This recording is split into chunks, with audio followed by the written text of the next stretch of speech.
Hi friends, Mallu serial സ്റ്റോറീസിലേക്ക് സ്വാഗതം. അപ്പോൾ നമുക്ക് ഇന്നത്തെ പത്രം മാറ്റി നോക്കി നോക്കാം കേട്ടോ. അപ്പോൾ ഇന്നൊരു മെഗാ എപ്പിസോഡാണ് കേട്ടോ. ആദ്യം തന്നെ നമ്മുടെ അനാമികയുടെ വീടാണ് കാണിക്കുന്നത്. അപ്പോൾ അനാമികയുടെ അമ്മ അങ്ങനെ അസ്വസ്ഥമായിട്ട് ഇരിക്കുന്നുണ്ട്. അപ്പോൾ വന്നിട്ട് വേണു ചോദിക്കുന്നുണ്ട് കേട്ടോ, നീ വരുന്നില്ലേ എന്ന് ചോദിക്കുന്നുണ്ട്. ഞാനൊന്നും വരുന്നില്ല, ഞാൻ വന്നാലും വന്നില്ലെങ്കിലും വിധി മാറുമൊന്നുമില്ലല്ലോ എന്ന് ചോദിക്കുന്നുണ്ട് കേട്ടോ. അപ്പോൾ വേണു പറയേണ്ടത് എന്തെങ്കിലുമൊക്കെ കിട്ടുമെന്ന് വെച്ചിട്ടാണ് പോണത്. ഇനിയിപ്പോൾ നക്കാപ്പിച്ച കിട്ടിയാലും മതി. അനന്തപുരിക്കാർ കോടീശ്വരന്മാരായതുകൊണ്ട് അവർ തരുന്ന കവിച്ച പോലും ചിലപ്പോൾ കോടികൾ കാണും. അപ്പോൾ രേവതിക്ക് ദേഷ്യം വന്നിട്ട് രേവതി ചോദിക്കേണ്ടത് എൻ്റെ പൊന്നു വേണ്ടേട്ടാ, ഈ കോടികളുടെ കണക്കൊന്ന് നിർത്തുമോ? അപ്പോൾ അനാമിക പറയണ്ട കേട്ടോ, കുടുംബ കോടതിയിലെ ജഡ്ജ് വനിതാ ജഡ്ജാ, അവർക്ക് എൻ്റെ ഫീലിങ്സ് മനസ്സിലാവും.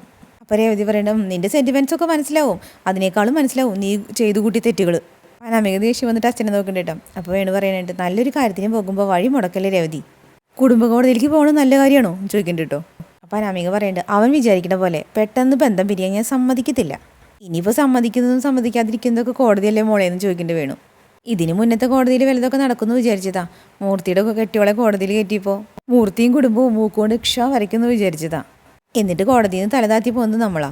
അപ്പോൾ അനാമിക പറയണ്ടേട്ടോ, വെറുതെ സംസാരിച്ച സമയങ്ങളെ അതിങ്ങോട്ട് വരാൻ നോക്ക്.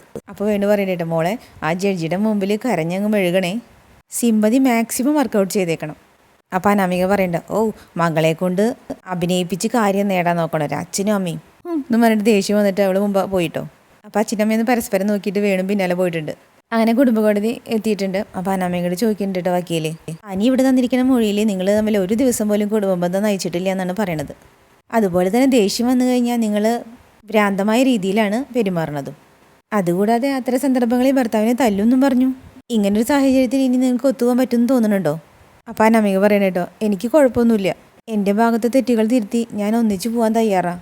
അപ്പോൾ ജഡ്ജി ചോദിക്കട്ടെ കേട്ടോ, എന്തുറപ്പം മേലാണ് ആ പയ്യൻ കുട്ടിക്കൊപ്പം ജീവിക്കേണ്ടത്? സാധാരണ പെൺകുട്ടികളാണ് ഇതുപോലത്തെ വിഷമമൊക്കെ നേരിടുന്നത്. ഇവിടെ നേരെ തിരിച്ചാ, പല ആണുങ്ങൾക്കും ഭാര്യമാർ നൽകുന്നത് അപമാനമാണ്. അവരുടെ പൗരുഷം ചോദ്യം ചെയ്യപ്പെടുന്ന തോന്നലുള്ളതുകൊണ്ട് പലരും ചില കാര്യങ്ങൾ പുറത്തു പറയാറില്ല. അങ്ങനെ ഒരു സാഹചര്യത്തിൽ എങ്ങനെയാണ് കോടതി ഇനി നിങ്ങളെ ഒന്നിപ്പിക്കുന്നത്? അപ്പോൾ അനാമിക തുടങ്ങിട്ടോ, വലിയ പ്രതീക്ഷയോടെ മേഡം ഞാൻ അനന്തപുരിയിലേക്ക് വിവാഹം കഴിഞ്ഞ് ചെന്നത്. ഇനിയിപ്പോൾ ഈ ബന്ധം പിരിഞ്ഞു കഴിഞ്ഞാൽ മുന്നോട്ടുള്ള ജീവിതം വലിയ പ്രയാസമാണ്. അപ്പം അതിന് പുച്ഛഭാവത്തിൽ നിൽക്കുന്നുണ്ട് കേട്ടോ. അപ്പോൾ വക്കീൽ ചോദിക്കണ്ട കേട്ടോ, ആവശ്യമായ നഷ്ടപരിഹാരം കിട്ടുകയാണെങ്കിൽ ബന്ധം പിരിയാൻ ബുദ്ധിമുട്ടുണ്ടോ? അപ്പോൾ മോൾ അച്ഛനെ നോക്കി. അപ്പോൾ അച്ഛൻ ഇങ്ങനെ കണ്ണോട് കാണിക്കണ്ട കേട്ടോ, ആയിക്കോട്ടെ. അപ്പോൾ വക്കീൽ ചോദിക്കണ്ട, അല്ല നിങ്ങൾ ആരെയും നോക്കണതെന്ന് ചോദിക്കണ്ട കേട്ടോ. അല്ല അത് പിന്നെ എനിക്ക് ബന്ധം പിരിഞ്ഞിട്ട് മറ്റൊരാളെ വിവാഹം കഴിക്കുകയാണെങ്കിൽ അതെൻ്റെ രണ്ടാം വിവാഹമാണ്, അത് എത്രത്തോളം വിജയിക്കുമെന്ന് പറയാൻ പറ്റില്ല. അപ്പോൾ വക്കീൽ പറയണ്ട കേട്ടോ, കല്യാണം കഴിഞ്ഞിട്ട് ഭർത്താവിനെ തല്ലി കഴിഞ്ഞാൽ ഒരു ബന്ധവും നല്ല രീതിയിൽ പോവില്ല. അപ്പം ജഡ്ജി ചോദിക്കണ്ട കേട്ടോ, രണ്ടാമതൊരു വിവാഹം നടക്കണമെങ്കിൽ പൊന്നും പണവും നിറയെ കൊടുക്കണ്ടേ, അതിനുള്ള തുക ഇനി തരണം എന്നാണോ നിങ്ങൾ പറയണത്? അപ്പം മോള് വീണ്ടും അച്ഛനെ നോക്കിയാൽ അപ്പം അച്ഛനൊന്നും മിണ്ടണില്ല കേട്ടോ. അപ്പോൾ വക്കീൽ പറയുന്നുണ്ട്, ആ തുക പോലും കൊടുക്കാൻ പറ്റില്ല മാഡം, കാരണം ഈ നിൽക്കുന്ന അനാമിക ഒരു മെൻ്റൽ പേഷ്യൻ്റാണ്. അതിൻ്റെ റിപ്പോർട്ട് ഞാൻ കോടതി മുമ്പാകെ സമർപ്പിച്ചിട്ടുണ്ട്. അപ്പോൾ ജഡ്ജി ചോദിക്കുന്നത്, ഇയാളുടെ അച്ഛൻ വന്നിട്ടില്ലേന്ന് ചോദിക്കുന്നത് കേട്ടോ. അപ്പോൾ വക്കീലാണ് മറുപടി പറയണത്, ഉണ്ട് മാഡം. ആരാ ഒന്ന് എഴുന്നേൽക്കണം എന്ന് പറയുന്നുണ്ട്. അപ്പോൾ വേണു ഉണ്ട് നിൽക്കണ്ട കേട്ടോ. അപ്പോൾ ജഡ്ജി ചോദിക്കുന്നത്, എന്തുവാടോ ഇതൊക്കെ എന്ന് ചോദിക്കണ്ട കേട്ടോ. അപ്പോൾ വേണു ഒന്നും മിണ്ടണില്ല. അപ്പോൾ പറഞ്ഞു, വിവാഹത്തിന് മുമ്പ് ചില ആൺകുട്ടികൾക്കും പെൺകുട്ടികൾക്കും ചില വൈകല്യങ്ങളൊക്കെ ഉണ്ടായിന്ന് വരാം, അത് മാറാൻ ചിലപ്പോൾ ഒരു സൈക്കാട്രിസ്റ്റിൻ്റെ സഹായം തേടിയെന്നും വരാം. പക്ഷേ പിന്നീട് അവരൊരു കുടുംബത്തിലേക്ക് പറഞ്ഞയക്കുമ്പോൾ അവരുടെ രോഗം 100% മാറി എന്ന് ഉറപ്പ് വരുത്തിയിട്ട് അങ്ങനെ ചെയ്യാവൂ. അപ്പോൾ വേണു പറയണ്ട, മോൾ അനിയുടെ ജീവിതത്തിലേക്ക് പോകുമ്പോൾ ഒരു കുഴപ്പമില്ലായിരുന്നു മാഡം, പിന്നെ ഈ കുട്ടി അനിയുടെ കുടുംബത്തിൽ കാട്ടിക്കൂട്ടിയതൊക്കെയോ? അപ്പോൾ വേണൊന്നും മിണ്ടണില്ല കേട്ടോ. അപ്പോൾ ജഡ്ജി നോക്കിയിട്ടുണ്ട്, ഒരു ചാനൽ ചർച്ചയിൽ അതിഭീകരമായിട്ടാണല്ലോ ആ കുടുംബത്തിനെ അപമാനിച്ചത്. ആ പ്രോഗ്രാം ഞാനും കണ്ടതാ. മെൻ്റൽ പേഷ്യൻ്റാണ് തൻ്റെ മോളെന്ന് അറിഞ്ഞിട്ടും താൻ എന്തിനാണ് ഇതിനൊക്കെ അനുവദിച്ചു കൊടുത്തത്? അപ്പോൾ നമ്മുടെ വക്കീൽ പറയണ്ട കേട്ടോ, അനന്തപുരി തറവാട്ടുകാർ ഈ നാട്ടിലെ ഏറ്റവും സമ്പന്നരായ അഭിമാനികളായ കുടുംബക്കാരാ. അത്രക്കാരെ ആക്ഷേപിക്കുമ്പോൾ പെട്ടെന്നൊരു കോംപ്രമൈസിന് അവർ തയ്യാറാവുമെന്നും അതിൻ്റെ പേരിൽ കോടികൾ തട്ടിയെടുക്കാമെന്നും അനാമിക അവളുടെ വീട്ടുകാരും ധരിച്ചെന്ന് വേണം മേഡം പറയാൻ. അതുതന്നെയായിരുന്നു ഇവരുടെ ഉദ്ദേശവും. വിവാഹബന്ധം വേർപെട്ടാലും കോടികൾ കൈക്കലാക്കുക, അതുകൊണ്ട് ജീവിക്കുക. കടം കയറി പുറത്തിറങ്ങാൻ പറ്റാത്ത അനാമികയുടെ അച്ഛൻ വേണുവിന് അതല്ലാതെ വേറെ മാർഗ്ഗമില്ലായിരുന്നു. അച്ഛനും മോളും തല താഴ്ത്തി തന്നെ നിൽക്കുകയാണ് കേട്ടോ. അപ്പോൾ ജഡ്ജി പറയുന്നുണ്ട്, ഈ കോടതിയിൽ ഇനി കൂടുതൽ വാദത്തിൻ്റെ ഒന്നും ആവശ്യമില്ല. പെൺകുട്ടിയുടെ മനോനിലയിൽ കാര്യമായ പ്രശ്നങ്ങൾ ഉണ്ടായിരുന്നെന്ന് കോടതിക്ക് ബോധ്യപ്പെട്ടിട്ടുണ്ട്. എങ്കിലും പെൺകുട്ടിയോട് സഹാനുഭൂതി തോന്നി കുട്ടിയുടെ ഭർത്താവായ എനിക്ക് എന്തെങ്കിലും മാറ്റം ഉണ്ടാവായിരുന്നെങ്കിൽ നിങ്ങളൊന്നിച്ചു പോണതിൽ കോടതി എതിർക്കില്ല. അങ്ങനൊരു സാഹചര്യം കേസിൽ ഉണ്ടാവാൻ പ്രയാസമാണ്. എങ്കിലും രണ്ടാൾക്കും കോടതി 6 മാസത്തെ സാവകാശം തരികയാണ്. അതിനകം നിങ്ങൾ രണ്ടാളും പുറത്ത് വെച്ച് സംസാരിച്ച് ഒരു സമന്വയത്തിലെത്തിയ ചില ഉപാധികളോടെ ബന്ധം തുടരാൻ കോടതി അനുവദിക്കുന്നതാണ്. അപ്പോൾ എനിക്കത് വലിയ പിടുത്തമില്ല കേട്ടോ. അതുകൊണ്ട് വക്കീലിന് ഷെയ്ക്കൻ്റെ കൊടുത്തിട്ട് പോകുന്നുണ്ട്. അതുകൊണ്ട് പോണ സമയത്ത് പെണ്ണോട് പറയണത്, നിൽക്ക് സ്വന്തം കടം തീർക്കാൻ വേണ്ടിയിട്ട് മകളേനെ സമ്പന്നമായ കുടുംബത്തിൽ പറഞ്ഞയച്ച് ചേമാരുടെ ജീവിതം ഇല്ലാണ്ടാക്കി. അപ്പോൾ വേണമെന്നും മിണ്ടാതെ അനാമികയെ നോക്കിക്കൊണ്ടിട്ട് എന്നിട്ട് പറയുന്നുണ്ട്, വാ മോളെ എന്ന് പറഞ്ഞിട്ട് മോളെയും കൂട്ടിക്കൊണ്ട് പോകുന്നുണ്ട്. വീട്ടിലെ രേവതി ആണെങ്കിൽ ഒരു സമാധാനം ഇല്ലാണ്ട് അങ്ങോട്ടും ഇങ്ങോട്ടും നടന്നുകൊണ്ടിരിക്കുകയാണ്. അച്ഛനും മോളെയും കാത്തിരിക്കുക. അല്ലെങ്കിൽ വണ്ടിയുടെ ഹോണടി ആയിട്ടു. അപ്പോൾ അച്ഛനും മോളെ ഇറങ്ങി വരണ്ടിട്ടാണ്. അനമികയുടെ മുഖം വല്ലാതെ ആണ് വരുന്നത്. അപ്പോൾ രേവതി ടെൻഷനിൽ നോക്കിയിട്ട് എന്തായി എന്ന് ചോദിക്കണ്ട കേട്ടോ. അപ്പം അനമിക ദേഷ്യം വന്നിട്ട് പറയുന്നുണ്ട്, എപ്പോൾ വന്നാലും എന്തായി ഒന്നും ആയിട്ടില്ല. അപ്പോൾ വേണു പറയുന്നുണ്ട് 6 മാസം സമയം തന്നിട്ടുണ്ട്, അതിനിടയിൽ എന്തെങ്കിലുമൊക്കെ അത്ഭുതം സംഭവിക്കുമെന്ന് എനിക്ക് തോന്നണില്ല. അപ്പോൾ രേവതി പറയുന്നുണ്ട് കേട്ടോ, ഒരു കല്യാണം കഴിഞ്ഞ പെൺകുട്ടിക്ക് രണ്ടാമതൊന്നും കല്യാണം കഴിക്കാൻ പെട്ടെന്ന് പറ്റില്ല, അതിനുള്ള നഷ്ടപരിഹാരം കോടതി കൊടുക്കണ്ടേ. അപ്പോൾ വേണു കോടതി അല്ലല്ലോ അത് തരേണ്ടത്, അനന്തപുരിക്കാരല്ലേ. എന്നിട്ട് വേണു പറയുന്നുണ്ട്, ഒരു പെങ്കൊച്ചു വന്നു, മറ്റവൻ്റെ ജൂനിയറാ ആ നവീൻ്റെ. അവളും പക്ഷേ ജൂനിയറിനെ പോലെ ഒന്നല്ല അവിടെ വാദിച്ചത്, സീനിയറിനെ പോലെ തന്നെയാണ്. വരുന്നവരെല്ലാം ഒന്നിനൊന്നിന് മെച്ചം, പിന്നെ എന്ത് ചെയ്യാൻ പറ്റും. അപ്പോൾ രേവതി പറയുന്നുണ്ട്, എൻ്റെ ദൈവമേ ആ പ്രതീക്ഷയും പോയോ. അപ്പോൾ അനാമിക പറയുന്നുണ്ട്, എല്ലാ പ്രതീക്ഷയും പോയി, ഇനിയിപ്പോൾ ഒന്നിച്ച് നാട് ഇവിടെ നിർത്തിയുള്ളൂ. അപ്പോൾ രേവതി പറയും, എൻ്റെ പൊന്നു മോളെ അതിന് ഭേദം ഒന്നിച്ച് മരിക്കുന്നതല്ലേ. അപ്പോൾ അനാമിക ഒരു കൂസല്ലാണ്ട് പറയുന്നുണ്ട്, മരിച്ചോ, രണ്ടുപേരും മരിച്ചോ, എനിക്ക് മരിക്കാൻ പേടിയാ, എന്നെ ഏറ്റെടുക്ക ഒരുത്തുണ്ട്, അവൻ പറഞ്ഞുകൊണ്ടിരിക്കുക ഏത് നിമിഷം അവനോടൊപ്പം ചെല്ലാൻ. അപ്പോൾ വേണു പറയുന്നുണ്ട്, അവൻ്റെ മനസ്സിൽ സ്വത്തും പണമോ ആണോന്നൊക്കെ അറിയാൻ പറ്റിയില്ലല്ലോ മോളെ. അപ്പോൾ അനാമിക പറയുന്നുണ്ട്, അവൻ അങ്ങനെയൊന്നുമല്ല, അവൻ നല്ല അന്തസ്സുള്ള ആണാ. അപ്പോൾ വേണൊരു പുച്ഛഭാവത്തിൽ ചിരിക്കുന്നുണ്ട് കേട്ടോ. അപ്പോൾ പറഞ്ഞു, ഞാൻ എൻ്റെ കാര്യം നോക്കിക്കോളാം, അച്ഛനായിട്ട് ഉണ്ടാക്കിയ കടയെ അച്ഛൻ തന്നെ വീട്ടാൻ നോക്ക്. അതും പറഞ്ഞിട്ട് അനാമിക പോയിട്ടോ. അപ്പോൾ രേവതി വന്നിട്ട് പറയുന്നുണ്ട്, പ്രാർത്ഥനയോടെ കാത്തിരുന്നത് ഞാൻ. അപ്പോൾ വേണു പറയുന്നുണ്ട് കേട്ടോ, നീ ഇനി ഒരിക്കലും പ്രാർത്ഥനയോടെ കാത്തിരിക്കരുത്, കാരണം നീ പ്രാർത്ഥിക്കുന്നതാണ് ദൈവങ്ങൾക്ക് ദേഷ്യം, അതുകൊണ്ടാണ് ഒന്നും നടക്കാതെ പോയത്. രേവതിക്ക് ദേഷ്യം വന്നിട്ട് പോയി കേട്ടോ. എന്നിട്ട് കൈ ചൂണ്ടിയിട്ട് വേണുൻ്റെ അടുത്ത് പറയുന്നത്, ദേ കോടതിയിൽ തോറ്റിട്ട് വന്നിട്ട് എൻ്റെ വേക്കിട്ട് കയറിയില്ലുണ്ടല്ലോ, ഞാൻ എന്തെങ്കിലുമൊക്കെ വിളിച്ചു പറഞ്ഞു തന്നിരിക്കും, ഈ എന്തൊക്കെ വിളിച്ചു പറഞ്ഞാൽ ഞാനൊരു കാര്യം അങ്ങോട്ട് പറയാം, എൻ്റെ കയ്യിലില്ല എന്ന് പറയുന്നുണ്ട് കേട്ടോ. അപ്പോൾ രേവതി ചോദിക്കുന്നത് എന്ത് നോക്കിയിട്ട്, അടുത്ത മാസം വാടക കൊടുക്കാൻ പോലും എൻ്റെ കയ്യിൽ കാശില്ല. പിന്നെ കാണിക്കുന്നത് നവീനാണ് കേട്ടോ. നവീൻ എന്തോ അങ്ങനെ നോക്കിക്കൊണ്ടിരിക്കേണ്ടിരിക്കും, അനി വന്നിട്ട് നവീനെ എന്ന് വിളിക്കുന്നുണ്ട്. അപ്പോൾ ചാടി കോടതി കാര്യങ്ങളൊക്കെ ഞാൻ അറിഞ്ഞു എന്ന് പറയുന്നുണ്ട് കേട്ടോ ചിരിച്ചിട്ട്. അപ്പോൾ അനി വിഷമത്തിൽ പറയുന്നുണ്ട് കേട്ടോ, എന്തുകൊണ്ടൊക്കെ ഓക്കെ ഒന്ന് കരുതിയതാ, കോടതി കുറച്ച് സാവകാശം തന്നിരിക്കുക, അത് കോടതിയുടെ പ്രൊസീജിയറാ എന്ന് പറയുന്നുണ്ട് കേട്ടോ. എന്ന് പറയണ്ട അനി ഇപ്പോൾ വിഷമത്തിൽ. അപ്പോൾ പറയുന്നുണ്ട്, ഇനിയിപ്പോൾ നീ അവളെ കളഞ്ഞിട്ട് മറ്റേതെങ്കിലും പെൺകുട്ടി തിരഞ്ഞെടുക്കുക, നിൻ്റെ തറവാടിന് പറ്റിയൊരു പെൺകുട്ടീനെ. തൽക്കാലം ബിസിനസ്സിൻ്റെ തലവേദനയൊക്കെ ഒന്ന് കുറയട്ടെ, ഏട്ടപ്പോൾ എല്ലാം കൂടി എന്നെ ഏൽപ്പിക്കാനുള്ള പരിപാടിയാണ്, അത് നല്ല കാര്യമല്ലേ എന്ന് ചോദിക്കണ്ട കേട്ടോ. അപ്പോൾ അനി പറഞ്ഞിട്ട്, അല്ല നീ നിൻ്റെ ഫീസ് പറഞ്ഞില്ലല്ലോ. കഴിഞ്ഞ കേസിൽ നല്ല ഫീസ് മേടിച്ചായിരുന്നല്ലോ, ഇതിന് നീ ഫീസൊന്നും തരണ്ട, പകരം എനിക്ക് നല്ലൊരു സഹായം ചെയ്ത് തന്നാൽ മതി. എന്താടാ എന്ന് ചോദിക്കണ്ട കേട്ടോ. ഞാൻ നിന്നോട് പറഞ്ഞായിരുന്നല്ലോ എൻ്റെ മനസ്സിൽ പെണ്ണുള്ള കാര്യം. എന്ന് പറയണ്ടിട്ടാ, സമയമാകുമ്പോൾ നീ ആ പെണ്ണിനെ പറ്റി എൻ്റെ മുത്തച്ഛനോടും അമ്മയോടൊന്ന് പറയണം. എടാ അത് എപ്പോൾ വേണമെങ്കിൽ പറയാമെന്ന് ഞാൻ പറഞ്ഞല്ലോ, പക്ഷെ നീ പെണ്ണേതാണെന്ന് ഇതുവരെ പറഞ്ഞില്ലല്ലോ. അപ്പം നവീൻ ചിരിച്ചിട്ട് പറയണ്ട്, അതൊക്കെ പറയാടാ, പെണ്ണാളൊരു കിടിലിനാ. അപ്പോൾ എനിക്കറിയില്ലല്ലോ. പനി പറയണ്ട, എടാ ഒരുപാട് കിടലിനൊന്നും വേണ്ട, അവരൊന്നും നമ്മുടെ വീട്ടിൽ അടങ്ങി ഒതുങ്ങി നിൽക്കില്ല. അപ്പോൾ നവീൻ ചോദിക്കിട്ട്, അല്ലെങ്കിൽ ഇപ്പോൾ ഏത് പെൺകുട്ടിയാടാ ഭർത്താവിൻ്റെ അടുത്ത് അടങ്ങി ഒതുങ്ങി നിൽക്കുന്നേ, ആ കാലമൊക്കെ പോയില്ലേ. അപ്പോൾ അനി പറയണ്ട, എടാ പെൺകുട്ടികളെ സ്വതന്ത്രമാക്കി വിടുന്നതിൽ എനിക്ക് എതിർപ്പൊന്നുമില്ല, പക്ഷെ അവർ വീടിനകത്തേക്ക് വരുമ്പോൾ അവിടെ യുദ്ധക്കളാക്കി കഴിഞ്ഞാൽ സംഗതി കുഴയില്ലേ. അപ്പം നവീൻ പറയണ്ട, അല്ല അങ്ങനെ കുഴയണോണ്ട് നമുക്ക് വെച്ചേ ഉള്ളൂ, വക്കീലന്മാരുടെ കേസ് മുമ്പത്തേക്കാളും 10 ഇരട്ടിയായി. അപ്പോൾ ചിരിച്ചിട്ട് അനി തലയായിട്ടുണ്ട് കേട്ടോ. അപ്പോൾ നവീൻ പറയുന്നുണ്ട്, അത് മുത്തച്ഛന് സമ്മതിക്കുന്നുണ്ട്. അപ്പോൾ അനി പറയുന്നുണ്ട്, പക്ഷേ അളിയാ വിവാഹശേഷം നമ്മുടെ ലൈഫ് നല്ല രീതിയിൽ പോയില്ലെങ്കിലുണ്ടല്ലോ ഈ കേസൊന്നും സമാധാനത്തോടുകൂടി നിനക്ക് വാദിച്ച് ജയിക്കാൻ പറ്റില്ല, പിന്നെ കോടതിയിലെ വാദപ്രതിരോധനേക്കാളും മികച്ച കേസാവും നിൻ്റെ വീട്ടിൽ നടക്കാൻ പോണത്. അപ്പോൾ ചിരിച്ചിട്ട് നവീൻ പറയണ്ട, അറിയാം അളിയാ, അതുകൊണ്ട് ഒരുപാട് ആലോചിച്ചിട്ടാ ഞാനൊരു പെണ്ണിനെ തിരഞ്ഞെടുത്തിരിക്കണേ. അവളുടെ പേര് പറയുമ്പോൾ ശരിക്കും നീ ഞെട്ടു. അതെന്താളേ നീ അങ്ങനെ പറഞ്ഞേ, അറിയാവുന്ന പെൺകുട്ടിയാണോ അത്? എന്ന് ചോദിച്ചാൽ പറയുമ്പോൾ അറിയും. രണ്ടുപേരും ചിരിക്കുന്നുണ്ട് കേട്ടോ. അപ്പോഴും നന്ദുവാണെന്നുള്ളൊരു ക്ലൂ പോലും നമ്മൾ എനിക്ക് കിട്ടിയിട്ടില്ലല്ലോ. അത് കഴിഞ്ഞിട്ട് നേരെ നന്ദുട്ടനെ കാണാൻ വന്നിട്ടുണ്ട് കേട്ടോ അനി. അപ്പോൾ അനി പറയണേ, ഇനിയിപ്പോൾ കുഴപ്പമൊന്നുമില്ല, എന്തായാലും ഡിവോഴ്സ് കിട്ടുന്നുള്ള കാര്യം ഉറപ്പാ, അതുപോലുള്ള തെളിവുകളാണല്ലോ കോടതിക്ക് മുമ്പിലുള്ളത്. അപ്പോൾ നന്ദു പറയണ്ട കേട്ടോ, എല്ലാത്തിനും നന്ദി പറയേണ്ടത് നവീനേട്ടനോടാ. അതെ എടി, അവൻ്റെ മനസ്സിലൊരു പെണ്ണുള്ള കാര്യം ഞാൻ പറഞ്ഞിരുന്നല്ലോ, ആ വിഷയം അവൻ്റെ വീട്ടിൽ ഞാൻ അവതരിപ്പിക്കണമെന്നൊക്കെ അവൻ പറയണേ. അപ്പം നന്ദുട്ടൻ പറയണ്ട കേട്ടോ, അത് നല്ല കാര്യമല്ലേ, എന്നിട്ട് പെണ്ണാരാന്ന് പറഞ്ഞോ, അത് മാത്രം അവൻ പറയണില്ല. അപ്പം നന്ദുട്ടൻ പറയുന്നുണ്ട്, പറഞ്ഞു കഴിഞ്ഞാൽ നമുക്ക് രണ്ടാൾക്കും കൂടി പോയിട്ട് നവീനേട്ടൻ്റെ വീട്ടിൻ്റെ പെണ്ണിൻ്റെ കാര്യം നമുക്ക് അവതരിപ്പിക്കായിരുന്നു. അവൻ കാരനാ സത്യം പറഞ്ഞാൽ ഞാൻ ശ്വാസം നേരെ വിട്ടതെന്ന് പറയണ്ട ഇനി. നന്ദുട്ടൻ പറയണേ, ഞാനും അങ്ങനെ തന്നെയാണ്, അന്ന് ആദ്യം കോടതി കൂടിയ ശേഷം സത്യം പറഞ്ഞാൽ മനസ്സിലൊരു ഭാരമായിട്ടാണ് ഞാൻ അവിടെ നിന്ന് പോകുന്നത്. എന്ന് വെച്ചാൽ നിൻ്റെ മുത്തശ്ശിയുടെ ഒക്കെ ദയനീയാവസ്ഥ കണ്ടപ്പോഴുണ്ടല്ലോ മനസ്സങ്ങ് വിറങ്ങലിച്ചു പോയി. അത് കഴിഞ്ഞ് രണ്ടാമത്തെ കോടതി കൂടിയപ്പോൾ നീ തോറ്റിരുന്നെങ്കിൽ ഞാനന്ന് പറഞ്ഞു തന്നെ ചെയ്തേനെ, ആ വേണുവിനെ ഞാൻ അമീനെ കൊന്ന് കുഴിച്ചു മൂടിയേനെ. അപ്പം അനി പറഞ്ഞിട്ട്, എടി അതിനിടയ്ക്ക് ആ കുടുംബ കോടതി എന്തിനാ 6 മാസം സമയം വെച്ചെന്ന് എനിക്ക് മനസ്സിലാവണില്ല. അത് കോടതിയുടെ പ്രൊസീജിയറാടാ, അല്ലെങ്കിൽ പിന്നെ അവൾ പറയണമായിരുന്നു ബന്ധം പിരിയാൻ താല്പര്യമെന്ന്, അവളത് പറഞ്ഞില്ലല്ലോ. ഇനി എന്തെങ്കിലും മെയിൻ്റനൻസ് കിട്ടുമെന്ന് അവൾ പ്രതീക്ഷിക്കുന്നത് എന്ന് പറയണ്ട കേട്ടോ ഇനി. അപ്പം നന്ദുട്ടൻ പറയുന്നത്, മെയിൻ്റനൻസ് ആയിട്ട് കാരണത്ത് 2 പൊട്ടിക്കുക വേണ്ടത്, മുത്തശ്ശിനെ കോടതി കയറ്റിന് വീട്ടിൽ കയറി ഒന്ന് പെരുമാറണ്ടേ അവളെന്നു ചോദിക്കുന്നുണ്ട് നന്ദുട്ടൻ്റെ അടുത്ത് ഇനി. അപ്പോൾ നന്ദുട്ടൻ പറയുന്നത്, ഇത്രയൊക്കെ ആയില്ലടാ, ഇനിയിപ്പോൾ അതൊന്നും വേണ്ട. പിന്നെ ഒരു കാര്യം പറയാൻ മറന്നുപോയി, പഴയൊരു ഗോൾഡ് കേസ് ഉണ്ടല്ലോ, മൂർത്തിസ് ജ്വല്ലറി ഉൾപ്പെട്ടൊരു കേസ്, അതൊന്ന് റീഓപ്പൺ ചെയ്തു. എനിക്ക് അന്വേഷണ ചുമതല, മൂർത്തി ജ്വല്ലറുമായി ബന്ധപ്പെട്ട കേസായതുകൊണ്ട് ഞാനൊരു സ്പെഷ്യൽ ഇൻട്രസ്റ്റ് കൊടുക്കുന്നുണ്ട്. നിങ്ങളുടെ സ്ഥാപനത്തിൽ കള്ളന്മാർ കയറിയിട്ടുണ്ടെങ്കിൽ അവർ വെച്ച് പൊറപ്പിക്കാൻ പറ്റില്ലല്ലോ. അപ്പം അതിന് പറയട്ടെ എന്തായാലും സത്യസന്ധമായ ഒരു അന്വേഷണം നടക്കട്ടെ. എനിക്ക് ആ കേസിൽ അഭി ഉൾപ്പെടെ പലരെയും സംശയമുണ്ട്. ഏട്ടനും അങ്ങനെ തന്നെയാ. അപ്പം നന്ദുട്ടൻ പറയണ്ടേ ഈ വേണുവിനെ അനാമികനെയൊക്കെ കൈകാര്യം ചെയ്യാനായിട്ട് മുന്നേ ഇടിച്ച് നട്ടലൊടിക്കേണ്ടത് അവിടെയാ എന്ന് പറയുന്നുണ്ട്. അപ്പോൾ പറയുന്നുണ്ട് അവൻ ആ തറവാട്ടിലുള്ള പലരേനെയും അപമാനപ്പെടുത്തി. അതിൻ്റെ കൂടെ നവ്യേച്ചീനെ ചിരിച്ചുകൊണ്ട് വഞ്ചിക്കുകയും ചെയ്യുന്നുണ്ട്. പിന്നെ അനഘയോടും അവൻ ചെയ്തൊക്കെ അറിയാലോ. അതെല്ലാം എൻ്റെ മനസ്സിൽ കിടക്കുക. അതിൻ്റെ കൂടെ ഈ സ്വർണ്ണ കേസിൽ ഉൾപ്പെട്ടിട്ടുണ്ടെങ്കിൽ അവൻ ചോര തുപ്പണം. എന്തായാലും കുറച്ച് ദിവസത്തിനുള്ളിൽ തന്നെ ഇതിനൊരു തുമ്പുണ്ടാക്കാൻ പറ്റുന്ന വിശ്വാസം. അപ്പോൾ അനി പറയണ്ടിട്ടോ എടി ഞങ്ങളുടെ വശത്തുനിന്ന് എല്ലാവിധ സഹകരണം ഉണ്ടാവും.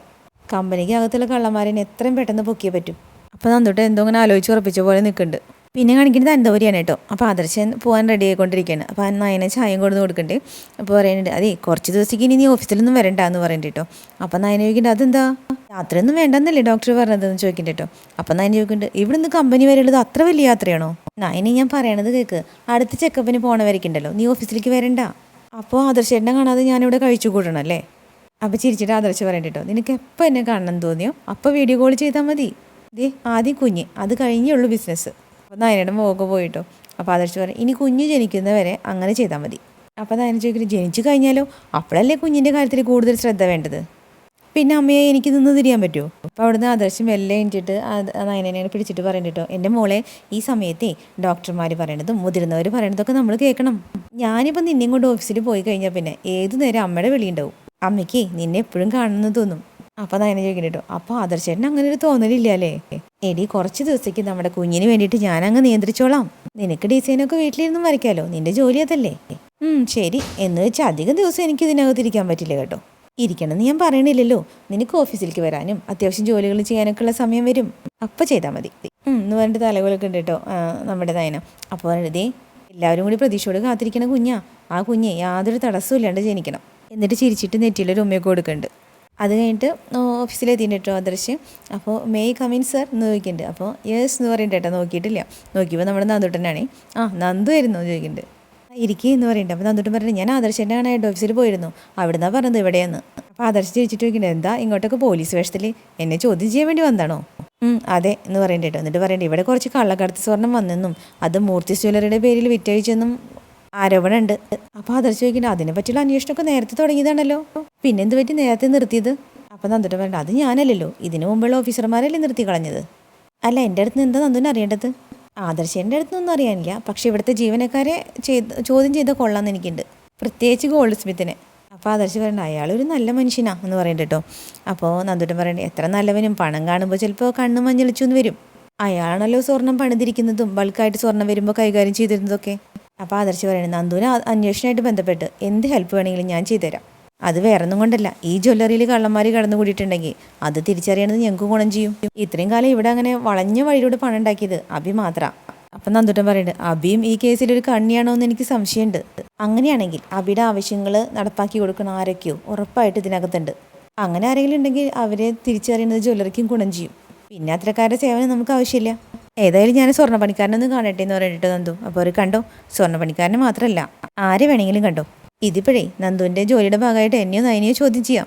ആദർശൻ്റെ സഹായം എന്തെങ്കിലും വേണമെങ്കിൽ ഞാൻ വന്നോളാം. അതേ നന്ദിട്ട് പോകാൻ നോക്കുമ്പോൾ പറയുന്നുണ്ട് പോകണോ ഇരിക്കും നമുക്കൊരു കോഫി കുടിച്ചിട്ട് പോകാമെന്ന് പറയുന്നുണ്ട്. അപ്പോൾ സമയമില്ല ആദർശേട്ടാ എന്ന് പറഞ്ഞിട്ട് നന്ദിട്ടൻ പോകണ്ട കേട്ടോ. അതേ നന്ദിട്ടൻ ഗോൾഡ് സ്മിത്തിൻ്റെ അടുത്ത് ചെന്നിട്ടുണ്ട്. എന്നിട്ട് ചോദിക്കുന്നത് ചേട്ടൻ 10-20 വർഷമായിട്ട് ഇവിടെ ഉണ്ടല്ലേ?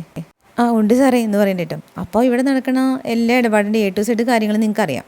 അങ്ങനെയൊന്നുമില്ല സാറേ, ഞാനൊരു ഭാഗത്തിരുന്ന് പണി ചെയ്യണ കാര്യമില്ലേ, പണി ചെയ്യണ ആളല്ലേ എന്ന് ചോദിക്കണ്ട കേട്ടോ. സ്വർണ്ണത്തെ മനോഹരമായിട്ടുള്ള ആഭരണങ്ങളാക്കുന്നത് ചേട്ടനല്ലേ? അപ്പൊ ചിരിച്ചുവിട്ട അയാളും. എന്നിട്ട് അപ്പോൾ നന്ദി ചോദിക്കട്ടെ എന്നെ കണ്ടപ്പോൾ ചേട്ടൻ എന്തൊരു പതർച്ച ഉണ്ടല്ലോ. അത് പറഞ്ഞപ്പോൾ പതറിയിട്ടാണ് ചോദിക്കണത്. അങ്ങനെയൊന്നുമില്ല സാറേ, ഞാനെന്തിനാ പതറണേ? എത്ര മക്കളുണ്ട് ചേട്ടന് ചോദിക്കണ്ട കേട്ടോ. 2 മക്കളുണ്ട് എന്ന് പറയുന്നുണ്ട്. ഭാര്യയ്ക്ക് എന്തെങ്കിലും ജോലിയുണ്ടോ? ഇല്ല എന്ന് പറയുന്നുണ്ട് കേട്ടോ. ഭാര്യയ്ക്ക് മറ്റ് വരുമാന മാർഗങ്ങൾ എന്തെങ്കിലും ഉണ്ടോ? അതായത് കാർഷിക ആദായം അങ്ങനെ വലുതുണ്ടോ? തപ്പി പിടിക്കട്ടെ. അപ്പോൾ പറയുന്നുണ്ട് ഉണ്ടെങ്കിൽ ഉണ്ടെന്ന് പറയാവൂ, ഇല്ലെങ്കിൽ കള്ളം പറഞ്ഞതിന് ഡീറ്റെയിൽസ് തരേണ്ടി വരും. അല്ല അങ്ങനെയൊന്നും ഇല്ല മേഡം എന്ന് പറയുന്നുണ്ട് കേട്ടോ. അപ്പം നന്ദിട്ടൻ പറയുന്നുണ്ട് പിന്നെ ഭാര്യയുടെ അക്കൗണ്ടിൽ ഇപ്പോൾ ലക്ഷങ്ങളുണ്ടല്ലോ, അതെവിടുന്ന് വന്നതാ? അയാളൊന്ന് പരിങ്ങിയിട്ട് വന്നിട്ട് പറഞ്ഞു അല്ല അത് പിന്നെ കുടുംബം ഭാഗം വെച്ചപ്പോഴേ കുറച്ച് പൈസ കിട്ടി, പിന്നെ എന്ത് കിട്ടിയാലും അവളുടെ കയ്യിലാണ് കൊടുക്കുന്നത്, അങ്ങനെ ചിട്ടി പിടിച്ച് കുറച്ച് പൈസ ഉണ്ട്. ആ ചിട്ടിയൊക്കെ പിടിച്ച് ലക്ഷങ്ങൾ അക്കൗണ്ട് വരുമല്ലേ? അയാൾ നിന്ന് പതറി തുടങ്ങി കേട്ടോ. അപ്പോൾ ഇതേ 1 വർഷത്തിനുള്ളിലാണല്ലോ വലിയ തുകയൊക്കെ ഭാര്യയുടെ അക്കൗണ്ടിൽ വന്നു തുടങ്ങിയത്. മക്കളുടെ അക്കൗണ്ടിലും തിരക്കേടില്ലാത്ത എമൗണ്ട് ഒക്കെ ഉണ്ട്. ചേട്ടൻ്റെ ബാങ്ക് ഡീറ്റെയിൽസ് ഒക്കെ എടുത്തായിരുന്നു. ഒരു അന്വേഷണം നടക്കുമ്പോൾ എല്ലാം നമ്മളൊന്ന് മനസ്സിലാക്കി വെക്കണമല്ലോ. അപ്പം അയാൾ പറഞ്ഞു, ഞാൻ തെറ്റായ മാർഗത്തിൽ ഒന്നും സമ്പാദിച്ചിട്ടില്ല സാറേ. സമ്പാദിക്കാതിരുന്നാൽ കൊള്ളാം. ഏതായാലും കള്ളക്കടത്ത് സ്വർണ്ണവുമായി ബന്ധപ്പെട്ട് സ്റ്റേഷനിലൊരു കേസ് വന്നിട്ടുണ്ട്. നേരത്തെ രജിസ്റ്റർ ചെയ്ത കേസാ. അതിൻ്റെ ഇപ്പോഴത്തെ അന്വേഷണ ചുമതല എനിക്കാ. അതുകൊണ്ടേ ഇതുപോലെ ഇടയ്ക്ക് നമുക്കൊന്നും കാണേണ്ടി വരും. അയാൾ പേടിച്ചിട്ട് ഓ എന്ന് പറഞ്ഞിട്ട് തലയിട്ടാട്ടുണ്ട് കേട്ടോ. അപ്പം നന്ദും മെല്ലെ അയാളിങ്ങനെ തട്ടിയിട്ട് പോകുന്നുണ്ട്. ഇപ്പം അയാൾ അയ്യോ എൻ്റെ ഈശ്വര എന്ന് പറഞ്ഞിട്ട് നിൽക്കുന്നുണ്ട്. എന്നിട്ട് നേരെ പോയിട്ട് അബിയുടെ അടുത്ത് എന്നിട്ട് പറയുന്നുണ്ട്, സാറേ അവളൊരു വനിത ചെയ്യുകയാണെങ്കിലും അവളെ ചോദ്യം ചെയ്യൽ ഇത്തിരി കടുപ്പാ. എന്തൊക്കെയോ മനസ്സിൽ വെച്ചോണ്ട് അവൾ സംസാരിക്കുന്നത്. സംഗതി കുഴയുന്നു തോന്നണേ. ഇത് താനൊന്നും വിട്ടു പറഞ്ഞില്ലല്ലോ എന്ന് ചോദിക്കണ്ട കേട്ടോ. അപ്പോൾ ചോദിക്കണ്ട, അങ്ങനെ വിട്ടു പറയൂ സാറേ. പക്ഷേ നമ്മുടെ നാവിന് എന്തെങ്കിലും പിഴവ് പറ്റിയ അതിൽ കടിച്ചു തോന്നണവരായി പോലീസുകാർ. അപ്പോൾ അബി പറയുന്നുണ്ട്, കള്ളം ചെയ്ത് കഴിഞ്ഞാലേ നമ്മളങ്ങനെ പിഴവ് പറ്റാതെ നോക്കണം. അപ്പോൾ അയാൾ പറഞ്ഞു, സാറേ കുടുംബം പട്ടിണിയാവണ കേസാ. മാന്യമായിട്ട് ഞാൻ ഓഫീസിൽ ജോലി ചെയ്തുകൊണ്ടിരുന്ന ആളാ. എന്നെ മൂർത്തി സാറിനൊക്കെ ഭയങ്കര വിശ്വാസമാണ്. ആദർശ് സാറിനും അങ്ങനെ തന്നെയാണ്. അപ്പോൾ അബി ചോദിക്കണ്ടേടോ, താൻ ആയുഷ്കാലം ജോലി ചെയ്യുന്ന പൈസ എനിക്കിപ്പോൾ കിട്ടിയില്ലേ? പിന്നെ എന്തിനാ താനിപ്പോൾ ഇങ്ങനെയൊക്കെ പറയണത്? സാറേ അങ്ങനെ പൈസ കിട്ടിയാലും പിടിക്കപ്പെട്ട് കഴിഞ്ഞാൽ അതൊക്കെ പോയില്ലേ? എൻ്റെ പണിയും പോയില്ലേ? വീട് പട്ടിണിയാവും ചെയ്യും. അപ്പോൾ അബി പറയണ്ട, അങ്ങനെയൊന്നും സംഭവിക്കില്ല. നേരത്തെ അന്വേഷണം വന്നിരുന്നല്ലോ, അത് ക്ലോസും ചെയ്തായിരുന്നല്ലോ. ഇവൾക്ക് മുകളിലും പോലീസ് ഓഫീസേഴ്സ് ഉണ്ട്, അവരെ ഞാൻ കണ്ടോളാം. താൻ ധൈര്യമായിട്ടിരിക്കും. തൻ്റെ നാവ് ഏതെങ്കിലും കാരണവശാൽ പിഴച്ചാ പിന്നെ നാവും ഞങ്ങൾ പിഴുതെടുക്കും. അതും കൂടി തന്നെ ഓർത്തോ. സാറേ എന്നെ വിഷമത്തിലാക്കിയതേ സാറേ എന്ന് പറയണ്ട കേട്ടോ. അപ്പം അബി പറയണ്ടേ, ഇത്രയും നാളും തനിക്കൊരു വിഷമം ഉണ്ടായിട്ടില്ലല്ലോ. നേരത്തെ അന്വേഷണം വന്നപ്പോൾ താൻ മാന്യമായിട്ടാണ് സംസാരിച്ചതും പെരുമാറിയതൊക്കെ. അന്ന് തനിക്കൊരു കുഴപ്പമുണ്ടായിരുന്നില്ലല്ലോ. പക്ഷേ എന്തെങ്കിലും കാരണവശാൽ എനിക്കൊരു തട്ട് കിട്ടിയ അതിൻ്റെ ഇരട്ടി തട്ട് തനിക്ക് കിട്ടാനുള്ളത് ഞാൻ ചെയ്യും. അയ്യോ സാറേ എന്ന് പറഞ്ഞിട്ട് നിൽക്കുന്നുണ്ട് അയാൾ പേടിച്ചിട്ട്. ഈ സമയം സ്റ്റേഷനിൽ നന്ദു ബിബിനെ വിളിച്ചിട്ട് പറയണ്ട കേട്ടോ, എനിക്കിവിടെ ഏറ്റവും കൂടുതൽ വിശ്വാസം ബിബിനെയാണ്. അതുകൊണ്ടാണ് ഗോൾഡ് കേസിൻ്റെ കാര്യത്തിന് ഞാൻ ബിബിനെ ഏൽപ്പിക്കല്ല കൂട്ടി ചേർത്തത്. മൂർത്തി ജ്വല്ലറിയിലെ സ്വർണ്ണ പണിക്കാരൻ്റെ ഫുൾ കോൾ ലിസ്റ്റ് എടുക്കണം. അയാൾ കഴിഞ്ഞ ഒരു വർഷത്തിനിടയിൽ കോൺടാക്ട് ചെയ്ത എല്ലാവരുടെയും ഡീറ്റെയിൽസ് വേണം. അതിൽ നിന്ന് നമുക്ക് പതിയെ പ്രതികളിലോട്ടെത്താം. അപ്പോൾ ബിബി പറയട്ടോ, അയാളിടയ്ക്ക് മൊബൈൽ നമ്പർ മാറ്റി വേണം. എങ്കിലും അയാളുടെ കോൾ ലിസ്റ്റ് എടുക്കുന്നത് എന്താ കുഴപ്പം? അയാൾ യൂസ് ചെയ്യേണ്ടതും അയാളുടെ കുടുംബത്തിലുള്ള എല്ലാവരെയും കോൾ ലിസ്റ്റ് എടുക്കണം. എന്തായാലും ഞാൻ ഏറ്റെടുത്ത കേസ് പൂർത്തിയാക്കിയേ പറ്റൂ. ഇതോടെ വലിയൊരു കള്ളക്കടത്ത് സംഘത്തെയായിരിക്കും നമുക്ക് കണ്ടെത്താൻ കഴിയണത് സാർ എന്ന് പറഞ്ഞിട്ട് ബിബി പോയി. അവിടുന്ന് അബി നേരെ പോയത് മറ്റേ അനഘേനെ കൊലയനുപ്പിച്ച് കൊണ്ടിട്ടെടുത്താട്ടോ. അപ്പോൾ അവൻ പറയുന്നുണ്ട്, ആ സാറേ ഓമനയുടെ കണ്ണും തെറ്റിയപ്പോൾ ഞാൻ ജനലിൽ കൊണ്ട് നോക്കി. അനഘയ്ക്ക് ചെറിയ പുരോഗതി ഉണ്ടെന്ന് എനിക്ക് തോന്നണേ. മരണം കാത്ത് കറക്കുന്നവരെ രക്ഷപ്പെടുമോ? അങ്ങനെ എനിക്ക് തോന്നണേ. അവൾ ഒരിക്കലും ഉയർത്തെഴുന്നേൽക്കാൻ പാടില്ല. അങ്ങനെ വന്നാൽ എൻ്റെ കള്ളക്കളികളൊക്കെ പൊളിയും. അവളുടെ മോളെയും കൂട്ടി പോയി കഴിഞ്ഞാൽ എൻ്റെ ഭാര്യ അവളുടെ പിന്നാലെ ചെല്ലും. എന്നിട്ട് ആരാ അച്ഛൻ എന്നൊക്കെ ചോദിക്കും. ആ സമയത്ത് അവൾ സത്യം പറഞ്ഞാൽ അതോടുകൂടി എൻ്റെ കുടുംബജീവിതമൊക്കെ തകരും. ഞങ്ങൾക്ക് അങ്ങോട്ട് പോകാൻ പറ്റാത്ത അവസ്ഥയാണല്ലോ സാറേ. സാറിൻ്റെ മുത്തച്ഛനും ഏട്ടനൊക്കെ ഏർപ്പാടാക്കിയ ആളുകൾ ഇടയ്ക്കിടയ്ക്ക് റോന്തിച്ചിട്ടുണ്ട്.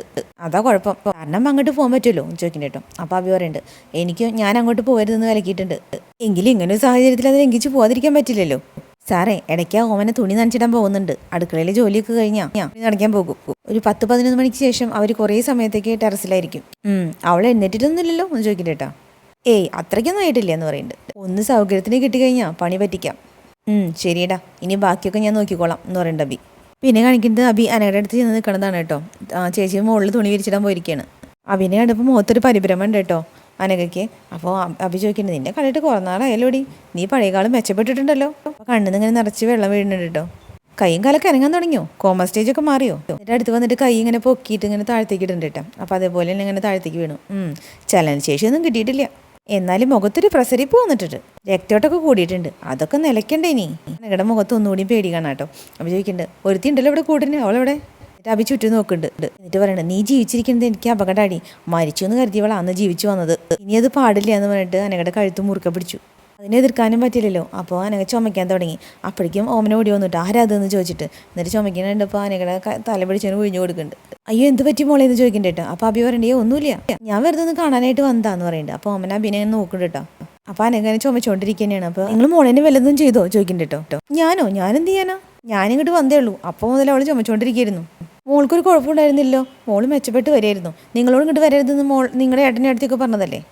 എന്നാലും എനിക്ക് വരാതിരിക്കാൻ പറ്റൂ, അതുകൊണ്ട് വന്നതാ. അപ്പോഴും അനങ്ങ് നിർത്താണ് ചുമച്ചുകൊണ്ടിരിക്കാൻ കേട്ടോ. അപ്പോൾ അബി എന്ന് പറയുന്നത്. എന്നിട്ട് പറയണത്, എന്നാൽ ശരി ഞാൻ പോയിട്ട് വരാം എന്ന് പറഞ്ഞിട്ട് പോയി. അപ്പോൾ ഓമനേച്ചിൻ്റെ തലവടിയിട്ട് ചോദിക്കേണ്ട കേട്ടോ, എന്ത് പറ്റി മോളെ? നിന്നെ എന്തെങ്കിലും ചെയ്തായിരുന്നു? അവൻ എന്തോ ചെയ്തിട്ടുണ്ടല്ലോ. പേടിക്കേണ്ട മോളെ, ഞാൻ നായനെ മോളെ വിളിച്ച് വിവരം പറയാം. അപ്പോഴപ്പോൾ അവൻ ചുമച്ചുകൊണ്ടിരിക്കുക കേട്ടോ. അപ്പോഴേക്കും നായൻ്റെ അടുത്ത് വിവരം എത്തിയിട്ടുണ്ട് കേട്ടോ. നായനങ്ങനെ ദേഷ്യം വന്നിട്ട് അങ്ങോട്ട് നടക്കുകയാണെ അബി വരുന്നതും കാത്തിട്ട് കേട്ടോ. അപ്പോഴേ അബി വന്നിട്ടുണ്ട്. അപ്പോൾ അബിനെ വന്നപ്പോൾ അങ്ങനെ ദേഷ്യം വന്ന് നോക്കുന്നുണ്ട് കേട്ടോ നായന. അപ്പോൾ അബിക്ക് കാര്യം മനസ്സിലായി. എന്നിട്ട് ചോദിക്കണ്ടേ, ഞാൻ നിന്നെ കാത്തിരിക്കുകയായിരുന്നു, നീ എന്തിനാ അനഘയുടെ വീട്ടിലേക്ക് പോയത്? അപ്പോൾ തപ്പി പിടിച്ചിട്ട് പറഞ്ഞിട്ട്, അത് പിന്നെ അവൾക്ക് എങ്ങനെയുണ്ടെന്ന് അറിയാൻ വേണ്ടി പോയതാ. അതറിയാനുള്ള ആകാംക്ഷയുണ്ട് നിനക്ക്. ചത്തോ ജീവിച്ചോ എന്ന് അറിയാൻ പോയതാണോ അതോ കൊല്ലാൻ പോയതോ? അപ്പോൾ അബി പെട്ടെന്ന് പേടിച്ചിട്ട് വന്നിട്ട് തന്നെ, എൻ്റെ അടുത്ത് ഇങ്ങനെയൊക്കെ സംസാരിക്കുന്നത്? നിന്നോട് പറഞ്ഞില്ലേ നീ വീടിൻ്റെ പരിസരത്തേക്ക് പോയിരുതെന്ന്? വലിയൊരു സത്യം മറച്ചു പിടിച്ചവിടെ എല്ലാവരും നടക്കണേ. അതെൻ്റെ ചേച്ചിയുടെ ജീവിതം തകരുന്നുള്ള ഒറ്റ കാരണം കൊണ്ടാണ്. എന്ന് വെച്ച് ഇതിൻ്റെ പോക്ക് ശരിയില്ലെങ്കിൽ പറയേണ്ടവരോടെല്ലാം ഞാൻ പറയും. പവി പറയണം കേട്ടോ. ഏടത്തി എന്തൊക്കെ പറഞ്ഞാലും എൻ്റെ കുഞ്ഞിൻ്റെ അമ്മയല്ലേ അവള്. അപ്പോൾ അവളുടെ ആരോഗ്യസ്ഥിതി അറിയാൻ എനിക്ക് ആഗ്രഹം ഉണ്ടാവില്ലേ? നിനക്കൊരാകാംക്ഷയില്ല. നീ അനഘ മരിച്ചോ ഇല്ലയോ എന്നറിയാൻ വേണ്ടിയിട്ട് നീ മാത്രം നീ അവിടെ പോണത്. ഇതേ ഒരു കാര്യം ഞാൻ പറഞ്ഞേക്കാം. നീ കാരണം അനഘയ്ക്ക് എന്തെങ്കിലും സംഭവിച്ചാൽ നിന്റെ വീട്ടിലെ ജീവിതം അവസാനിക്കുന്നത് മാത്രമല്ല, ഇനിയുള്ള കാലം മുഴുവൻ നിനക്ക് ജയിലിൽ കിടക്കേണ്ടി വരും. ഭയങ്കര പാവമായിട്ട് പറഞ്ഞിട്ട് എടുത്തി അതിനെപ്പറ്റിയൊക്കെ നന്നായി അറിയാം. അതുകൊണ്ട് ഞാൻ അടങ്ങി ഒതുങ്ങിയപ്പോൾ ജീവിക്കണത്. അങ്ങനെ അടങ്ങി ഒതുങ്ങി ജീവിക്കണം. നീ എന്തിനാണ് അങ്ങോട്ട് പോയത്? ആദർശേനും മുത്തച്ഛനൊക്കെ നിന്നോട് പറഞ്ഞിട്ടില്ലേ അങ്ങോട്ട് പോരുതെന്ന്? ഞാൻ അങ്ങനെ പോവാറില്ലായിരുന്നു. പിന്നെ ഇന്ന് ആ വഴി പോയപ്പോൾ ജസ്റ്റ് ഒന്ന് കയറി നോക്കിയെന്നേ ഉള്ളൂ. അപ്പോൾ ദേഷ്യം വന്നിരുന്ന് അനഘ പറയണം, നിർത്തിക്കൊന്നിൻ്റെ ഈ നാടകം. ഒരു ജന്മം മുഴുവൻ അനുഭവിക്കേണ്ട വേദനയൊക്കെ അനഘ ഇതിനോടകം അനുഭവിച്ചു കഴിഞ്ഞു. ഇനിയിപ്പം മരണത്തിൻ്റെ ജീവിതത്തിനിടയ്ക്ക് കുറച്ച് നാളുകൾ മാത്രം അനഘയ്ക്കുള്ളത്. അത്രയും നാൾ അവൾ സമാധാനത്തോടെ ഒന്ന് കിടന്നോട്ടെ. നിന്റെ മുഖം കാണുന്നത് ആ കുട്ടിക്ക് ചിന്തിക്കാൻ കഴിയാത്ത കാര്യമാണ്. ഇപ്പം ചന്തുമോള് നന്നായിട്ട് ജീവിക്കണം, എൻ്റെ ഒരു ആശ്വാസം മാത്രമേ അനഘയ്ക്കുള്ളൂ. അതിനിടയിൽ ആ കുഞ്ഞിനെ സ്വന്തം മകളായിട്ട് അംഗീകരിക്കാത്ത നീയാ അങ്ങോട്ട് പോകുന്നത്. ചന്തുമോൾക്ക് അമ്മയില്ലാതാകാതിരിക്കാനാ നിന്നോട് അങ്ങോട്ട് പോകണ്ടെന്ന് പറഞ്ഞത്. അപ്പോഴേക്കും നവ്യ അങ്ങോട്ട് വരുന്നുണ്ട് കേട്ടോ. അപ്പോൾ രണ്ടുപേരും ഇത് കണ്ടു. അപ്പോൾ നയന വേഗം പറഞ്ഞു നീ പോയിക്കോ എന്ന് പറഞ്ഞു കേട്ടോ. അപ്പോൾ അഭി വേഗം അവിടുന്ന് പോവാണ്. അപ്പോൾ നവ്യ ഓടി വന്നിട്ട് ചോദിക്കുന്നത് എന്താ എവിടെയെന്ന് ചോദിക്കുന്നുണ്ട് കേട്ടോ. അപ്പോൾ അഭി പറഞ്ഞേ ഒന്നുമില്ല എന്ന് പറഞ്ഞിട്ട് അഭി അങ്ങോട്ട് പോയി. അപ്പോൾ നയന ദേഷ്യം വന്ന് നിൽക്കണല്ലോ. അപ്പോൾ ചോദിക്കുന്നുണ്ട് നീ അവനോട് ചൂടാവുമായിരുന്നോ? എന്താടി നയനെ? ഒന്നുമില്ല എന്ന് പറയുന്നത്. അപ്പോൾ നയന അപ്പോൾ ഇവിടെ ഓരോരുത്തർക്ക് എൻ്റെ അഭിനെ ഉപദേശിക്കാനും നന്നാക്കാനൊക്കെ നല്ല മിടുക്കാം. എന്നാൽ സ്വന്തം ഭർത്താവിനെ ഉപദേശിച്ച് നീ നന്നാക്കരുത്. അപ്പോൾ നയന പറയും ചേച്ചിയുടെ പാട് നോക്കി പോകാൻ നോക്ക്. ഞാനിപ്പോൾ ഈ വീടിൻ്റെ രീതികളനുസരിച്ച് ജീവിക്കുന്ന കൂട്ടത്തില്ല എന്ന് പറയുന്നുണ്ട് നവ്യ. ഇവിടേക്ക് നമ്മൾ വരുമ്പോൾ അവസ്ഥ അറിയാലോ. അന്ന് ഞാനും നീയൊക്കെ കീരിയും പാമ്പുമായിരുന്നു. വീണ്ടും അതിലേക്കൊന്നും കാര്യങ്ങൾ കൊണ്ടെത്തിക്കരുത്. നിനക്ക് നിന്റെ ഭർത്താവ് വലിയ സത്യവാനൊക്കെ ആയിരിക്കും. പക്ഷെ എന്നെ സംബന്ധിച്ചിടത്തോളം ഈ വീട്ടിലെ വിഷവിത്ത് അയാൾ തന്നെയാണ്. അതും പറഞ്ഞിട്ട് നവ്യ പോയിട്ടോ ദേഷ്യം വന്നിട്ട്. അപ്പോൾ നയന ഇങ്ങനെ കടിച്ചു പിടിച്ച് നിൽക്കുകയാണ് ദേഷ്യം. അതിന് നേരെ അബിയുടെ അടുത്തേക്ക് വരട്ടെ കേട്ടോ. അപ്പോൾ അബി ഇങ്ങനെ ബെഡ്റൂമിൽ നാകെ ടെൻഷൻ അടിച്ചിരിക്കുകയാണ്. എന്നിട്ട് വന്നിട്ട് വിളിക്കണ്ട അബി എന്താ നിനക്കൊരു പതർച്ച പോലെ? പതർച്ചയോ? ഞാനെന്തിനാ പതറണേ ചോദിക്കണ്ട കേട്ടോ. അതാ ഞാൻ ചോദിച്ചത് എന്തിനാ നീ പതർന്നേന്ന്. എന്താ നിനക്ക് വേണ്ടതെന്ന് ചോദിക്കണ്ട കേട്ടോ. അപ്പോൾ നവ്യ ചോദിക്കണ്ടേ നിന്നോട് എന്താ നയന സീരിയസ് ആയിട്ട് സംസാരിച്ചത്? ഞാൻ അങ്ങോട്ട് വന്നപ്പോഴേക്ക് രണ്ടാളും സംസാരം നിർത്തിയല്ലോ. അതോ നോക്കിണ്ട് കേട്ടോ. എന്നിട്ട് പറയണ്ട് നീ ഉപദേശിക്കണ പോലെ ഞാനും അവരെ ഉപദേശിക്കാൻ നോക്കിയതാ ആ ചന്തുമോളുടെ കാര്യത്തിന്. അപ്പോൾ നവ്യ ഇങ്ങനെ സംശയത്തോട് നോക്കണ്ട കേട്ടോ. അപ്പോൾ പറയണ്ട അത് അവൾക്ക് അങ്ങനെ ഇഷ്ടപ്പെട്ടില്ല. വെറുതെ ഉപദേശമായിട്ട് നടന്ന ഉള്ള ജോലി കൂടി പോകുന്ന അവള് പറഞ്ഞത്. അതായത് ഞാനിപ്പോൾ അവിടുത്തെ സ്റ്റാഫാണല്ലോ അതുകൂടെ കളയിക്കുന്നു. അവൾ അങ്ങനെ പറഞ്ഞു ചോദിക്കണ്ടേ നവ്യ. അപ്പോൾ അപ്പി അതിനിപ്പോൾ ചോദിക്കാനൊന്നും പോണ്ട. എനിക്കിഷ്ടമല്ല വീട്ടിനകത്ത് എൻ്റെ പേരും പറഞ്ഞ് വഴക്കുണ്ടാക്കണത്. അപ്പം നവ്യ പറയുന്നുണ്ട് അവൾക്കൊരു കുഞ്ഞു ജനിക്കാൻ പോകാമെന്ന് അറിഞ്ഞിട്ടും ചന്തുമോളോടുള്ള സ്നേഹത്തിന് ഒരു കുറവും വന്നിട്ടില്ല. അതെന്താന്ന് എനിക്ക് മനസ്സിലാവാത്തത്. സംശയത്തിലേക്കുണ്ട്. അല്ല ഇനിയിപ്പോൾ ചന്തുമോൾ ആദർശൻ്റെ കുട്ടിയല്ലേ? അപ്പം അഭിഞ്ഞെട്ടിയിട്ട് അല്ലെങ്കിൽ പിന്നെ ആരുടെ കുട്ടിയാ? ആദർശേട്ടന് തെറ്റി പറ്റിയിട്ടുണ്ടാവില്ല എന്ന് അവള് പറഞ്ഞോണ്ടിരിക്കുന്നേ. ഇനിയിപ്പോൾ മറ്റാരെങ്കിലും ആയിരിക്കും ആ കുട്ടിയുടെ അച്ഛൻ. അത് ആദർശേട്ടൻ ഏറ്റെടുത്താണെങ്കിലോ? അപ്പം അഭി പറയണം നിന്നെ പോലെയല്ല നിന്റെ അനിയത്തി. അവൾക്ക് കുറച്ചും കൂടി സഹനശക്തി ഉണ്ട്. ഇന്ന് ഇടത്തേക്ക് ഉണ്ടായ സകല നേട്ടങ്ങളും കാരണേ ആദർശേട്ടനാ. അവനിന്ന് പേരെടുത്ത് ഡിസൈനർ ആയിട്ടുണ്ടെങ്കിൽ മികച്ച ശമ്പളം വാങ്ങുന്നുണ്ടെങ്കിൽ അതിനൊക്കെ പിന്നിൽ ആദർശേട്ടനല്ലേ? അങ്ങനെയുള്ള ഇപ്പം അങ്ങോട്ട് ചെയ്തൊരു തെറ്റ് അവർക്ക് ക്ഷമിക്കാവുന്നല്ലേ ഉള്ളൂ. അപ്പം നവ്യ പറയുന്നുണ്ട് മറ്റെന്താണെങ്കിലും ക്ഷമിക്കാം. പക്ഷെ സ്വന്തം ഭർത്താവിന് മറ്റൊരു സ്ത്രീയുടെ ഒരു കുഞ്ഞുണ്ടെന്ന് പറഞ്ഞാൽ ഏതെങ്കിലും പെണ്ണ് സഹിക്കാൻ പറ്റുമോ? അപ്പം അഭി പറയണം അത്യാഗ്രഹം മനസ്സുള്ളവർക്ക് താങ്ങാൻ പറ്റും. നിന്റെ അനിയത്തി പണത്തിനും പ്രശസ്തിനും പിന്നാലെയാ. ഇനിയിപ്പോൾ ചന്തുമോളുടെ പേരും പറഞ്ഞ് ഇവിടുന്ന് വഴക്കിട്ട് പോയി ഇതൊക്കെ നഷ്ടപ്പെടുന്നവർക്കറിയാം. അതുകൊണ്ട് അവരോട് പിടിച്ചു നിൽക്കും തന്നെ, കടിച്ചു തൂങ്ങണം തന്നെ. എൻ്റെ ഏട്ടൻ എന്ന് പറയുന്നവൻ ഇല്ലാത്ത കുറ്റങ്ങളൊക്കെ എൻ്റെ തലയിൽ ചാരിയിട്ട് എന്നെ തരം താത്തിക്കൊണ്ടിരിക്കുക. അറിഞ്ഞല്ലോ നീ നോർത്ത് കേരളം മുഴുവൻ ഇനി അനിയുടെ അണ്ടറിലാവും. എത്ര ജ്വല്ലറികളുണ്ട് നമുക്ക്, അതിൻ്റെ ഒരെണ്ണത്തിൻ്റെ മേൽനോട്ടം എനിക്ക് തന്നൂടെ? അപ്പം നവ്യ പറയണ്ടോ നീ കഴിവ് തെളിയിക്കാത്തതുകൊണ്ടാണ് നിനക്ക് തരാത്തത്. കഴിവ് തെളിയിക്കാൻ അവസരം തരണ്ടേ, എന്നാലേ തെളിയിക്കാൻ പറ്റൂ. ആദർശ തെറ്റിൻ്റെ വലിപ്പം വെച്ച് നോക്കിയാൽ അവന് മൂർത്തി ഗ്രൂപ്പിൻ്റെ MD ആയിട്ടിരിക്കും വല്ല അവകാശമുണ്ടോ? അപ്പം നവ്യ പറയണ്ടോ അതുകൊണ്ടായിരിക്കും മെല്ലെ എല്ലാ അധികാരങ്ങളും അനിയിലേക്ക് കൈമാറുന്നത്.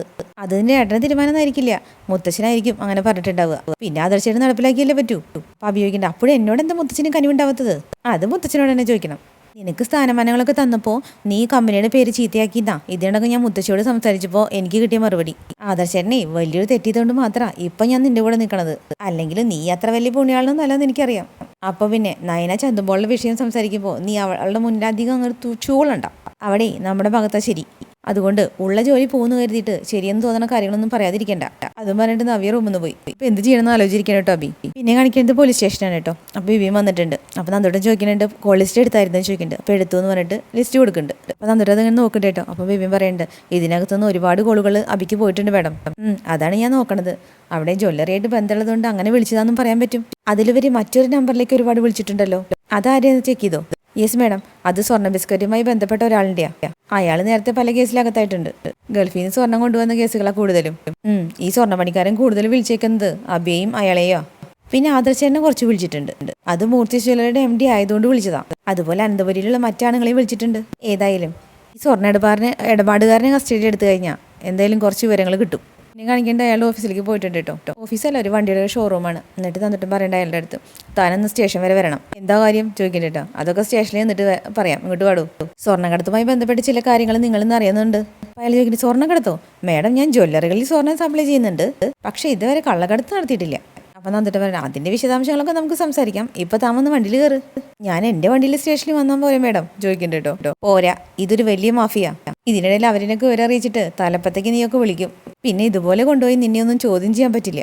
അതുകൊണ്ട് ബലപ്രയോഗത്തിനൊന്നും അവസരം ഉണ്ടാക്കാണ്ടേ മാനിയായിട്ട് വന്ന് കയറാൻ നോക്ക്. അപ്പം അയാൾ പറഞ്ഞിട്ട്, മാഡം ഇതുവരെ എനിക്ക് ഇങ്ങനെ ഒരു അനുഭവം ഉണ്ടായിട്ടില്ല. അപ്പം തന്നിട്ട് പറയാൻ, ഉണ്ടാവില്ല. റോഡിൽ ആ സമയത്ത് ചില അപകടങ്ങൾ നടക്കാറുണ്ട്. അർദ്ധരാത്രി കഴിഞ്ഞ സമയങ്ങളിൽ പല അപകടങ്ങളിലും പെട്ട ആൾക്കാർ മരിക്കാറുണ്ട്. അത്തരം സമയങ്ങളിൽ അതിനെക്കുറിച്ചൊക്കെ അന്വേഷിക്കുമ്പോൾ സ്വർണം കടത്തിയ വാഹനങ്ങളാണെന്ന് അറിയാറുണ്ടെങ്കിലും അതേപറ്റി പിന്നീട് വലിയ അന്വേഷണങ്ങളൊന്നും വരാറില്ല. ഇത്തരം മാഫിയകളെ എല്ലാവർക്കും പേടിയാ. എന്നാലേ എനിക്ക് അങ്ങനെയുള്ള പേടിയൊന്നുമില്ല. അതുകൊണ്ടാണ് ഞാൻ ഈ കേസ് ഏറ്റെടുത്തത്. ഇനിയിപ്പോൾ നാളെ എൻ്റെ ജീവൻ പോവുകയാണെങ്കിലും എന്നെക്കൊണ്ട് അറിയിക്കാൻ പറ്റുന്നതൊക്കെ ഈ സമൂഹത്തെ അറിയിച്ചിട്ടേ ഞാൻ പോവുള്ളൂ. അതുകൊണ്ട് മര്യാദയ്ക്ക് വന്ന് വണ്ടി കയറ്. അങ്ങനെ അയാളെ പൊക്കിയിലൊക്കെ അവിടെ കൊണ്ടിരുത്തിയിട്ടുണ്ട് കേട്ടോ. എന്നിട്ട് പറയുന്നുണ്ട്, തെളിവുകളൊക്കെ നിങ്ങൾക്കെതിരാ. ഇനി ഇതിനകത്തുള്ള കണ്ണികൾ ആരൊക്കെയാണെന്നാണ് അറിയേണ്ടത്. മൂർത്തി ജ്വല്ലറിയുടെ ലേബലിൽ കിലോ കണക്കിന് സ്വർണ്ണമാണ് ഡിസൈൻ ചെയ്ത് പുറത്തിറക്കിയിരിക്കുന്നത്, വിത്തൗട്ട് ബില്ലില്. ഈ സ്വർണ്ണം എവിടുന്ന് വന്നു? അത് വ്യക്തമായിട്ട് അറിഞ്ഞേ പറ്റൂ. മറ്റു പ്രതികളെയും വ്യക്തമാണ്. എല്ലാം അറിഞ്ഞു വെച്ചിട്ടാണ് ഈ ചോദിക്കുന്നതെന്ന് മനസ്സിലാക്കിക്കോ. ഉടൻ തന്നെ മൂർത്തി ജ്വല്ലറിയിലെ മെയിൻ സ്വർണ്ണ പണിക്കാരൻ കസ്റ്റഡിയിലാവും. അയാൾ പറയണ മൊഴിയും താൻ പറയണ മൊഴിയും ഒന്നായിരിക്കണം. അല്ലെങ്കിൽ പിന്നെ ശരീരം നോവും. എത്ര പിടിപാടുള്ളവനാണെങ്കിലും ഈ കേസിൽ നിന്ന് രക്ഷപ്പെടില്ല എന്ന് മാത്രമല്ല, നിന്നെയൊക്കെക്കാളും പണവും സ്വാധീനമുള്ള മൂർത്തി ജ്വല്ലറിയുടെ MD മൂർത്തി സാറും ഉൾപ്പെടെ നിഷ്പക്ഷമായ അന്വേഷണം നടത്താൻ പറഞ്ഞിരിക്കുക. എന്തായാലും അവർക്ക് മുകളിൽ നിനക്കും നിന്റെ ഗ്യാങ്ങിനും പിടിപാടുണ്ടായിരിക്കില്ലല്ലോ. അതുകൊണ്ട് അറിയാവുന്ന കാര്യങ്ങളൊക്കെ തുറന്നു പറയണതാണ് നല്ലത്. എന്തെങ്കിലും മറച്ചു വെച്ച് ശ്രമിച്ചാൽ ചോദ്യം ചെയ്യണ രീതി മാറും. ആകെ പകച്ചിരിക്കണം കേട്ടോ. അയാളെ ചുറ്റിലും ഇങ്ങനെ നടന്നുകൊണ്ടാണ് നന്ദോട്ട് സംസാരിക്കുന്നത്. പറയടോ എന്ന് പറഞ്ഞിട്ടാ. അപ്പം അയാളൊന്നും മിണ്ടാണ്ട് ഇരിക്കുകയാണ്. അപ്പം അയാളുടെ കൈ പിടിച്ചിട്ട് തിരിച്ചു.